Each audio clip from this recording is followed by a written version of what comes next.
Wanting to build a brand new gaming computer? Then you're gonna need a kick-ass case to put it in. And in this video, we're gonna go through some of the very best, because yes, I've built so many different PCs over the last few years. Some of them are very bright and vivid, others are full of airflow, some are tiny. So here's everything that you need to know and all of my favorites. But first, a quick word from our sponsor, Acer and the Predator Triton 500. This mesmerizing gaming laptop packs a truly bonkers 300Hz IPS display. Pair it up with a hyper-fast RTX 20 Super graphics, blazing quick Intel 10th generation processors, and PCIe NVMe storage. Purchase a Predator Triton 500 from participating retailers and receive £50 of Steam credit, a Predator backpack, and a 3-year warranty, all worth over £200. Check it out today with that link down below. The first thing to look at when buying a computer enclosure is of course the size. And you can go for something that's quite small, but then you may run the risk of it not fitting in all of your hardware.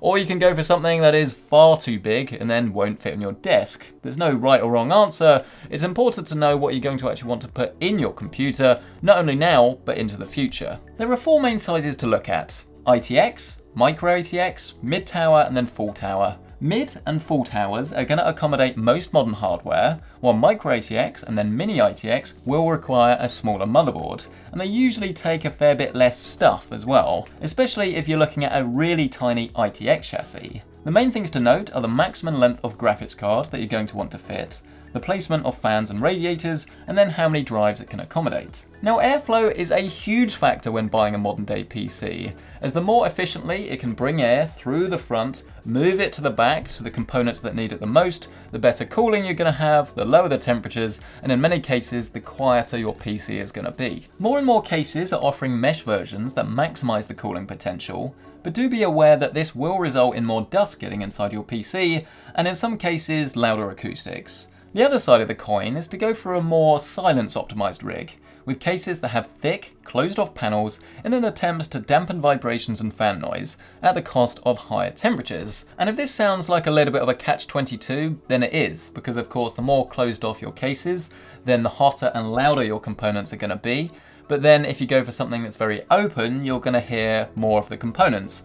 So like all good things, you're looking for maybe more of like a middle ground. The only exception really is if you're going for something that either makes a whole lot of noise, like you have loads of hard drives and you want to go for a silence optimized build, or maybe you're sticking loads and loads of really high-end components inside and you need as much airflow as possible. Pressing on though, modern day cases can be more modular these days, with bits and pieces that can come off, move around, or even stack together to make them more useful for you as an individual. A lot of Be Quiet cases, for instance, will actually invert 180 degrees to create a completely different look, while the Phanteks P600S actually comes with slot-on panels that can then turn this mesh case into a quiet one. It's definitely something that's worth thinking about, as ultimately if you have a case that can be upgraded a little bit later, even if it is just a vertical GPU mount, this could save you getting a whole new case and thus save you a fair bit of money. Brand new for this generation, we now have front panels that contain USB Type-C, and these cases allow you to use fancy drives, headphones, or any other devices, but they do require a modern, high-end motherboard header in order to function properly. So ensure both your case and your motherboard both support USB-C to avoid any disappointments. The easiest cases to build in are normally the ones that are more cube-like with their design, thanks to the dual chambers. But there are a lot of more normal designs that have great engineering too. Look for anything that has plenty of channels, loads of cable tie points, and always avoid those with very thin panel gaps, as they'll forever be a pain. Which then brings us on to the bit you've probably been waiting for. All of my favourites and the ones that I would recommend. The usual disclaimer applies. While I am pretty much building PCs every 2 weeks at this stage and have got through a lot of cases, I have not tested them all. So pop a comment down below asking, hey, have you used this? And I'll try and answer as many as I can. And of course, remember, these are all based on review samples, so I've not paid for these cases personally. Oh, and if you do want to learn more about current pricing, everyone's always asking about this, check out my Amazon affiliate links listed down below. Let's start with the best budget case. It's absolutely nothing new, but the Phanteks P300 gives you everything a PC gamer could want. It looks great, it fits a surprising amount of hardware inside for its size, and it is very well built. You'd never know that this was a cheaper enclosure. I absolutely love the inclusion of both RGB and tempered glass, but also very much appreciate the quiet and capable fan. It's also worth mentioning that there is a mesh version of this case now available too. I haven't tested it yet, but this is going to be great if you want a small case that's suitable for very high-end hardware. Speaking of mesh though, what about an airflow case? Are there any that I would recommend? My go-to budget airflow case is MSI's Forge 100R. MSI is still quite new to cases, but this one does not disappoint. RGB fans are standard that work great, more styling than you get on the Phanteks, and still plenty of room for all of your gaming goodies. The lack of cable grommets is definitely a bummer, but you do instead get an addressable RGB hub, so you can go mad with all of your lighting strips, your fans, and make your build look incredible. If you do want to step up to something a little bit more premium or maybe bigger in size, then the case to consider is Phanteks' P500A, and this is the most recent addition to this list. This case is brand new, and boy is it a good one. You can feel the quality step up right away. And while the design is still a little bit on the plainer side, you can always let all of your components do the talking for you. Phanteks' standard fans are again very good. Building in this was remarkably simple. It's big, it's airy, and it's open. If you're after more of a blingy case though, then of course Corsair definitely have you covered. And surprisingly, this choice actually isn't that expensive. My RGB case of choice may be quite love it or hate it, but I love it. This is Corsair's 220T Airflow, and it's a striking, solid case that comes packing RGB for days, but while still maintaining decent cooling.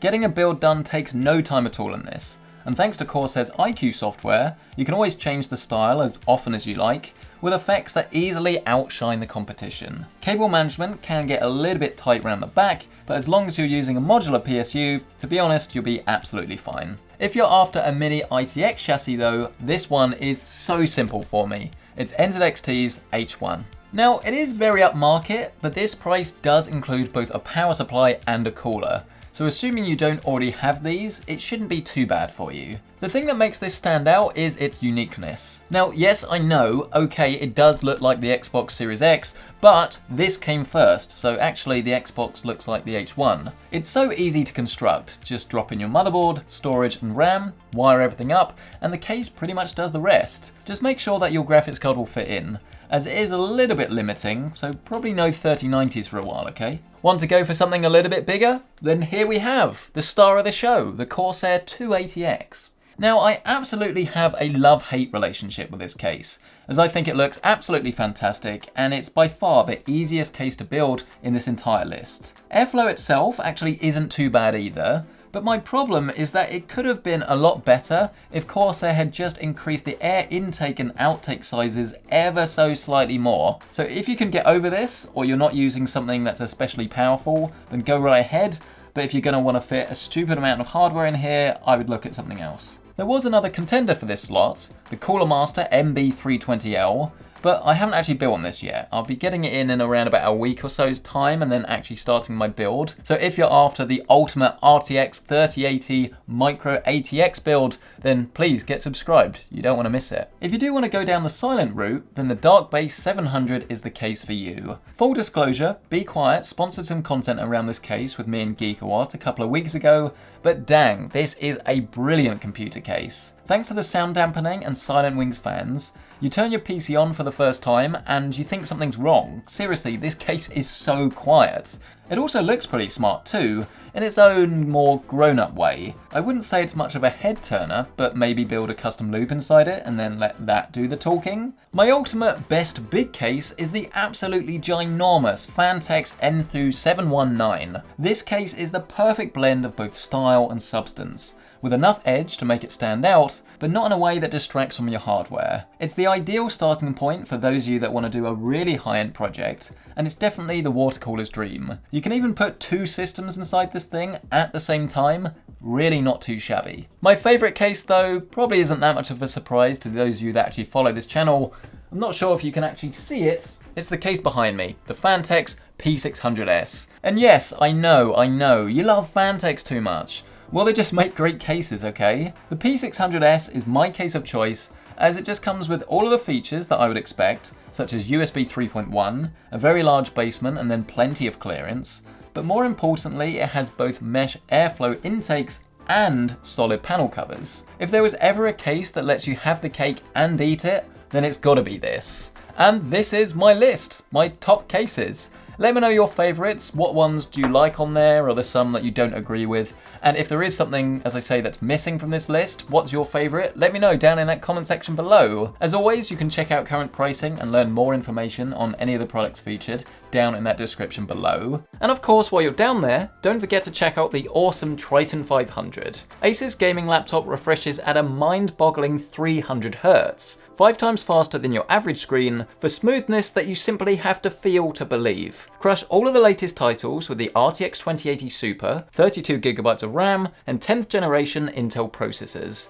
and even overclock it on the fly with one-punch overclocking. Learn more about this incredible gaming laptop today with that link down below. Thank you so much for watching, I really appreciate it. If you have liked this video, then please hit that like button. It honestly helps out so much you wouldn't believe.